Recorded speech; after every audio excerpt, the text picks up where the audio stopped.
मणि ठाकुर गामि पन्चायत जे नगर बेलबारि RD block बै खबजाक गामि आमचाय लामा हामिया दै नोंजोगनाय गाहाम गैरै अबहान्य जोंजाक दिब्रा सारकनि गामि बेलायखनो रोंनग रग स्कुल रग थांनानै एखोबा सा खामनाव रग थानानै अबहान्य जोंजाल जायर स्नामजागिया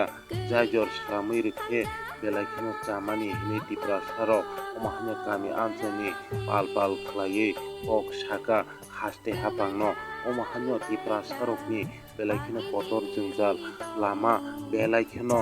नाहि दंखालो साना नाहि सानिया लामा फाइथिं दैयं थों जेखुनु हमके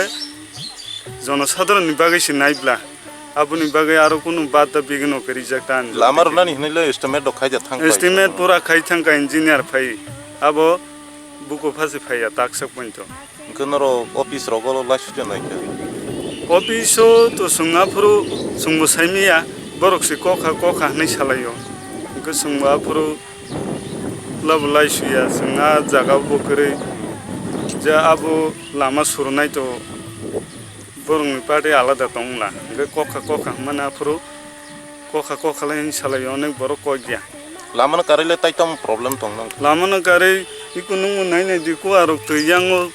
yang tola tongnai ruk tei manengya tei kaham manengya orono tei khogoi nungui ma tonglai jawo gabang haste hapango koina musungo borok bo kisa mokol phiogoi nasikten sini je tei prasa elakaro busuk birman klai tongabo jotono nugnai obo bo kami klai obo hingke mani thakur para bo panchayat klai panchayat hingke purbo janma jainagar tai sini adc headquarter bai bo nanglai ja block hingke belbari block na Mungkin ini sini mau? Ani sini mau, mani sarang